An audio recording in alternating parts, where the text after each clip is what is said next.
తీరం దాటే సమయం ఆసన్నమయ్యే కొద్దీ అలలు ఉధృతి ఎక్కువగా పెరుగుతుంది. ప్రస్తుతం మనం ఉప్పాడ వద్ద ఉన్నాము. ఉప్పాడ తీర ప్రాంతంలో అలలు భయంకరమైన రీతిలో ఎగసిపడుతున్నాయి. మనం చూస్తున్నది ఇప్పుడంతా కూడా ఉప్పాడ తీర ప్రాంతం బీచ్ రోడ్లో ఉన్నాము. ఇక్కడ కనీసం నుంచి ఉండే పరిస్థితి కూడా లేదు. చూస్తుంటే దాదాపు అలలు 10-20 మీటర్లు ఎత్తులో ఎగసిపడుతున్నాయి.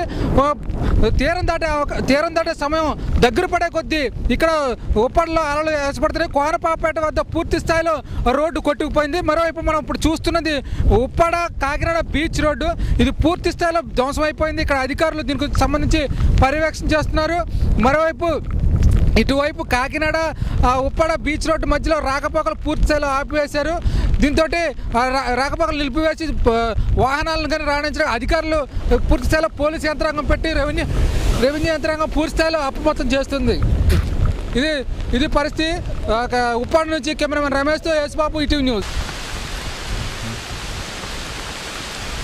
శ్రీకాకుళం జిల్లాలో హుదూద్ తుఫాను పెనుబీభత్సం సృష్టిస్తుంది. గత అర్ధరాత్రి నుంచి కూడా జిల్లా వ్యాప్తంగా జోరుగా వర్షాలు కురుస్తున్నాయి. భారీ వర్షాల నేపథ్యంలో శ్రీకాకుళం జిల్లా పూర్తి స్థాయిలో అతలాకుతలమవుతుంది. జిల్లాలోని 11 తీర ప్రాంత మండలాలలో అధికారులు హై అలర్ట్ ప్రకటించారు. శ్రీకాకుళం జిల్లాలోని ప్రధానంగా రణస్థలం, ఎచ్చర్ల, లావేరు, శ్రీకాకుళం, గారా మండలాలలో తుఫాను బీభత్సం సృష్టిస్తోంది. రాత్రి నుంచి 120 కిలోమీటర్ల వేగంతో గాలి వీచుతుండడంతో పూర్తి స్థాయిలో విద్యుత్ వ్యవస్థ, పూర్తి స్థాయిలో చెట్లు, స్తంభాలు నేలకూలాలి. విద్యుత్ వ్యవస్థ పూర్తి స్థాయిలో అంతరాయం కలిగింది. అలాగే శ్రీకాకుళం జిల్లా వ్యాప్తంగా కూడా 130 కిలోమీటర్ల నుంచి 150 కిలోమీటర్ల వేగంతో గాలి వీస్తుంది. ఈ నేపథ్యంలో భారీ వృక్షాలు కూడా నేలకొనడంతో రహదారిపై రాకపోకలు పూర్తి స్థాయిలో స్తంభించాయి. 16 నెంబర్ జాతీయ రహదారిపై పూర్తిగా రాకపోకల్ని నిలిపివేశారు. అలాగే ఈ రణస్థలం మండలంలో ప్రధానంగా తీసుకుంటే జీరుపాలెం, కొవ్వాడ, అల్లివలస ప్రాంతాలలో ఏర్పాటు చేసిన పునరావాస కేంద్రాలకి ఈ ఉదయం అందవలసిన కనీస సౌకర్యాలు కూడా అందక అక్కడ ఇబ్బంది పడుతున్నారు బాధితులు. అలాగే జిల్లా వ్యాప్తంగా దాదాపుగా 2 లక్షల మందికి పునరావాసం కల్పిస్తున్నట్టుగా అధికారులు ఈపాటికే వెల్లడించారు. జిల్లాలో ఈ 2 సైన్యానికి చెందిన 80 మంది సిబ్బందితో పాటు 6 ఎన్డీఆర్ఎఫ్ బృందాలు కూడా సేవలు అందిస్తున్నాయి. వీటితో పాటుగా పూర్తి స్థాయిలో ప్రతి మండలానికి ఒక కంట్రోల్ రూము, ఆర్డీఓ కార్యాలయంలో 3 ఆర్డీఓ కార్యాలయంలో 3 కంట్రోల్ రూమ్లు, అలాగే జిల్లా ప్రధాన కార్యాలయంలో కూడా కంట్రోల్ రూమ్ ఏర్పాటు చేసి ఎప్పటికప్పుడు పరిస్థితిని సమీక్షిస్తున్నారు. ఈ మధ్యాహ్నానికి భీమిలి సమీపంలో తీరం దాటే అవకాశం ఉండడంతో గాలుల తీవ్రత 180 నుంచి 200 కిలోమీటర్ల వేగంతో వీచే అవకాశాలు ఉన్నాయని అది వాతావరణ శాఖ హెచ్చరికలు జారీ చేసింది. ఈ నేపథ్యంలో పూర్తిగా అప్రమత్తమై ఉండాలని, జిల్లాలో ఎటువంటి ప్రాణ నష్టం జరగకుండా చూడాలని రాష్ట్ర ముఖ్యమంత్రి జిల్లా అధికారులను ఆదేశించారు. జిల్లా వ్యాప్తంగా పూర్తి స్థాయిలో ఎటువంటి ప్రాణ నష్టం జరగకూడదనుకున్నారు. రణస్థలం మండలంలో దాదాపుగా 20 బోట్లు సముద్రంలో కొట్టుకుపోయాయి. తీర ప్రాంతంలోని దాదాపుగా 2 లక్షల మందికి పైగా ఆశ్రయం కల్పించడంతో ప్రాణ నష్టం పూర్తిగా నివారించినట్లుగానే ఉంది. వైద్య శిబిరాలు, పునరావాస కేంద్రాలలో ప్రతి ఒక్కరికి వైద్య శిబిరాలు, ప్రత్యేక వైద్య శిబిరాలతో పాటు ఆహారము, మంచినీళ్లు, దుప్పట్లు సౌకర్యాలు అందజేశారు. జనరేటర్లతో పాటు డీజిల్ వసతులు కూడా ముందస్తుగానే అధికారులు ఏర్పాటు చేశారు. ఈ నేపథ్యంలో పునరావాస కేంద్రాలలో వారికి ఏ ఇబ్బందులు లేకుండా చూసుకోవాలని చెప్పేసి ముఖ్యమంత్రి ఆదేశాలు ఇచ్చినట్లుగా జిల్లా కలెక్టర్ వెల్లడించారు. జిల్లా వ్యాప్తంగా చూసుకుంటే ప్రధానంగా లావేరు మండలము, అలాగే రణస్థలం మండలంలో తుఫాను ప్రభావం బీభత్సంగా ఉంది. రణస్థలం మండలంలో మొక్కజొన్న, అరటి పంటలు పూర్తి స్థాయిలో నేలమట్టమై ఉన్నాయి. అలాగే లావేరు మండలంలో వరి పంట పూర్తిగా నేలమట్టమై ఉంది. జిల్లాలో ఈ పొట్ట దశలో ఉన్న వరి పంట దాదాపుగా నష్టపోతుందని చెప్పేసి రైతులు ఆవేదన వ్యక్తం చేస్తున్నారు. కెమెరామెన్ ఉమామహేశ్వరరావుతో రవీంద్రనాథ్, ఓవర్ టు స్టూడియో. ప్రచండ గాలుల ఉధృతికి విజయనగరం జిల్లా అంతా అస్తవ్యస్తంగా మారిపోయింది. ఎక్కడ పడితే అక్కడ రోడ్లపైన చెట్లు కూలిపోయాయి. దాదాపు 100 సంవత్సరాల వృక్షాలు కూడా నేలకొరిగాయి. ప్రతి రోడ్లు కూడలలోనూ వృక్షాలు కూలిపోవడంతో రహదారులు పూర్తిగా దిగ్బంధం చెందాయి. వాహనాలు రాకపోకలు నిలిచిపోయాయి. ఈ రోడ్ల ప్రధాన ప్రాంతాలలో ఉన్న దాదాపు 100 చెట్లు కూలిపోవడంతో వీటన్నిటిని తొలగించే ఏర్పాట్లు అధికారులు చేస్తున్నారు. దాదాపు మున్సిపాలిటీ విజయనగరంతో పాటు పార్వతీపురం, సాలూరు అన్ని ప్రాంతాలలోనూ అధికారులు అప్రమత్తం అయ్యారు. ఈ ప్రొక్కడైలతోనూ ఉన్న రోడ్లపైన పడిన చెట్లను ఒక పక్క తొలగిస్తుంటే మరో పక్క చెట్లు కూలిపోతున్నాయి. దాదాపు ఈ పెద్ద పెద్ద వృక్షాలు కూడా కూలిపోవడం, కొన్నింటిని తొలగించడం సాధ్యం కావడం లేదు. ఈ పూర్తిగా వీటన్నిటిని తొలగించడానికి కనీసం 2 రోజులు పడుతుంది. ఇదే విధంగా నేల కొరిగిన విద్యుత్ స్తంభాలు, తీగలు కూడా చెట్లకి అడ్డం కావడం, వీటన్నిటిని కూడా కట్ చేసి వీటన్నిటిని తీయడం అనేది కొంచెం సమయం పడుతుందని చెప్పి అంటున్నారు. కొన్ని ప్రాంతాలకి వాహనాలు రాకపోకలు కూడా నిలిచిపోయాయి. వాహనాలు కూడా పునరుద్ధరించాలంటే మరో 2 రోజులు పూర్తిగా సమయం పడుతుంది. విద్యుత్ సరఫరా కూడా పూర్తిగా ఆగిపోయే పరిస్థితి కనిపిస్తుంది.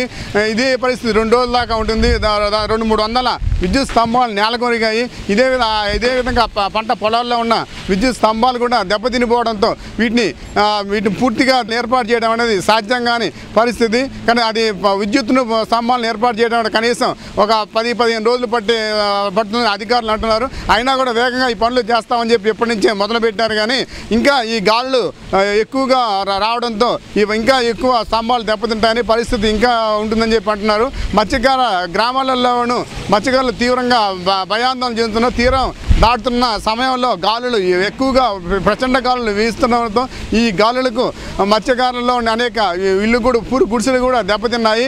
మత్స్యకార బోట్లు దాదాపు 20-30 బోట్లు సముద్రంలోనికి మునిగిపోయాయి. కానీ కొన్ని గ్రామాలలో ఎన్ని బోట్లు లోపలికి పోయాయి అన్న విషయం మాత్రం ఇంకా తెలియలేదు. ఈ పరిస్థితి కొంత తెలియాలంటే సాయంత్రం సమయం పడుతుందని చెప్పి జిల్లా కలెక్టర్ అధికారులు కూడా అంటున్నారు. జిల్లా కలెక్టర్ కార్యాలయంలో కలెక్టర్ అధికారులు అందరూ కూడా అసలు నష్టాలు ఎలా జరిగాయి, ప్రాణ నష్టాలు ఉన్నాయని చెప్పి చూస్తున్నారు. కానీ ఇంతవరకు ఈ జిల్లాలో ప్రాణ నష్టాలు లేవు. తీర ప్రాంతంలో ప్రధానంగా బోట్లు మాత్రమే సముద్రానికి కొట్టుకుపోయి ఉన్నాయి. ఈ చెట్లు కూలి రోడ్లన్నీ కూడా కొన్ని చోట్ల దెబ్బతిన్నాయి. ఈ భారీ వర్షాలకి ఈ రోడ్లు కూడా దెబ్బతినిపోవడంతో వీటిని కూడా ఆర్ఎండ్బి పిఆర్ అధికారులు కూడా ఎక్కడెక్కడ దెబ్బతిన్నాయి వీటిని చూసే పరిస్థితి చేస్తున్నారు. అయితే ప్రధానంగా విజయనగరం జిల్లాలో 14 చెరువులు బలహీనపడి ఉన్నాయి. పూర్తిగా దాదాపు ఒక్కొక్క చెరువుకి 2-3 వేల బస్తాలను ఇప్పటికీ ఏర్పాటు చేశారు. ఈ గండ్లు పడిన ప్రాంతాలలో పూడ్చడానికి ప్రయత్నం చేస్తున్నారు. కొన్ని 14 చెరువుల దాకా బలహీనంగా ఉన్న చెరువుల్ని వెంటనే ఇసుక బస్తాలను తరలించారు. ఈ ప్రాంతాలలో రైతులతో సహాయంతో అధికారులు కూడా చెరువుల వద్ద పరిశీలన చేస్తున్నారు. తొందరలోనే వీటన్నిటిని కూడా పనులు చేస్తామని చెప్పి అంటున్నారు. అధికారులు ముందస్తు ప్రణాళిక చేయడం వల్లనే పెద్దగా ప్రాణ నష్టం లేదనేది అర్థమవుతుంది. చంద్రబాబు నాయుడు ప్రత్యేకంగా వీడియో కాన్ఫరెన్స్ ద్వారా ముందుగా అధికారులందరినీ కూడా అప్రమత్తం చేయడం, మంత్రులు కూడా సిద్ధంగా ఉండడం, దాదాపు 2 రోజులుగా వీటి తీవ్రతను ముందుగానే గమనించడం వల్లనే ఈ నష్టం తగ్గిందని చెప్పి అందరూ కూడా భావిస్తున్నారు. ప్రజలు అందరూ కూడా కొంతవరకు ఊపిరి పీల్చుకున్నారు. ఇంత ప్రచండ గాలులు ఉంటాయని చెప్పి ఎవరు కూడా ఊహించిన పరిస్థితి కనిపిస్తుంది. విజయనగరం నుంచి కెమెరామెన్ రామారావుతో రాజారావు, ఈటీవీ న్యూస్. ప్రచండ గాలుల ఉధృతికి విజయనగరం జిల్లా అంతా అస్తవ్యస్తంగా మారిపోయింది. ఎక్కడ పడితే అక్కడ రోడ్లపైన చెట్లు కూలిపోయాయి. దాదాపు 100 సంవత్సరాల వృక్షాలు కూడా నేలకొరిగాయి. ప్రతి రోడ్లు కూడలలోనూ వృక్షాలు కూలిపోవడంతో రహదారులు పూర్తిగా దిగ్బంధం చెందాయి. వాహనాలు రాకపోకలు నిలిచిపోయాయి. ఈ రోడ్ల ప్రధాన ప్రాంతాలలో ఉన్న దాదాపు 100 చెట్లు కూలిపోవడంతో వీటన్నిటిని తొలగించే ఏర్పాట్లు అధికారులు చేస్తున్నారు. దాదాపు మున్సిపాలిటీ విజయనగరంతో పాటు పార్వతీపురం, సాలూరు అన్ని ప్రాంతాలలోనూ అధికారులు అప్రమత్తం అయ్యారు. ఈ ప్రొక్లైన్లతో ఉన్న రోడ్లపైన పడిన చెట్లను ఒక పక్క తొలగిస్తుంటే మరో పక్క చెట్లు కూలిపోతున్నాయి. దాదాపు ఈ పెద్ద వృక్షాలు కూడా కూలిపోవడం, కొన్నిటిని తొలగించడం సాధ్యం కావడం లేదు. ఈ పూర్తిగా వీటన్నిటిని తొలగించాలంటే కనీసం 2 రోజులు పడుతుంది. ఇదే విధంగా నేల కొరిగిన విద్యుత్ స్తంభాలు, తీగలు కూడా చెట్లకి అడ్డం కావడం, వీటన్నిటిని కూడా కట్ చేసి వీటన్నిటిని తీయడం అనేది కొంచెం సమయం పడుతుందని చెప్పి అంటున్నారు. కొన్ని ప్రాంతాలకి వాహనాలు రాకపోకలు కూడా నిలిచిపోయాయి. వాహనాలు కూడా పునరుద్ధరించాలంటే మరో 2 రోజులు పూర్తిగా సమయం పడుతుంది. విద్యుత్ సరఫరా కూడా పూర్తిగా ఆగిపోయే పరిస్థితి కనిపిస్తుంది. ఇదే పరిస్థితి 2 రోజుల దాకా ఉంటుంది. 200-300 విద్యుత్ స్తంభాలు నేలకొరిగాయి. ఇదే విధంగా పంట పొలాల్లో ఉన్న విద్యుత్ స్తంభాలు కూడా దెబ్బతినిపోవడంతో వీటిని పూర్తిగా ఏర్పాటు చేయడం అనేది సాధ్యం కాని పరిస్థితి. కానీ అది విద్యుత్ను స్తంభాలను ఏర్పాటు చేయడం అంటే కనీసం ఒక 10-15 రోజులు పడుతుందని అధికారులు అంటున్నారు. అయినా కూడా వేగంగా ఈ పనులు చేస్తామని చెప్పి ఎప్పటి నుంచే మొదలుపెట్టారు. కానీ ఇంకా ఈ గాలులు ఎక్కువగా రావడంతో ఇంకా ఎక్కువ స్తంభాలు దెబ్బతింటాయని పరిస్థితి ఇంకా ఉంటుందని చెప్పి అంటున్నారు.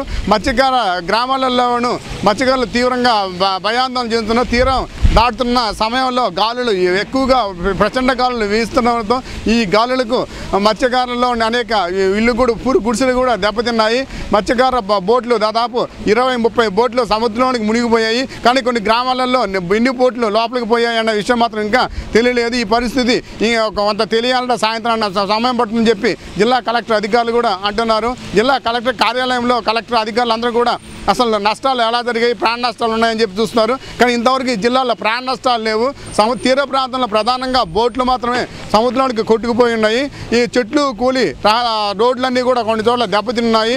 ఈ భారీ వర్షాలకి ఈ రోడ్లు కూడా దెబ్బతినిపోవడంతో వీటిని కూడా ఆర్ఎండ్బి పిఆర్ అధికారులు కూడా ఎక్కడెక్కడ దెబ్బతిన్నాయి వీటిని చూసే పరిస్థితి చేస్తున్నారు. అయితే ప్రధానంగా విజయనగరం జిల్లాలో 14 చెరువులు బలహీనపడి ఉన్నాయి. పూర్తిగా దాదాపు ఒక్కొక్క చెరువుకి 2-3 వేల బస్తాలను ఇప్పటికి ఏర్పాటు చేశారు. ఈ గండ్లు పడిన ప్రాంతాలలో పూడ్చడానికి ప్రయత్నం చేస్తున్నారు. కొన్ని 14 చెరువుల దాకా బలహీనంగా ఉన్న చెరువుల్ని వెంటనే ఇసుక బస్తాలను తరలించారు. ఈ ప్రాంతాలలో రైతులతో సహాయంతో అధికారులు కూడా చెరువుల వద్ద పరిశీలన చేస్తున్నారు.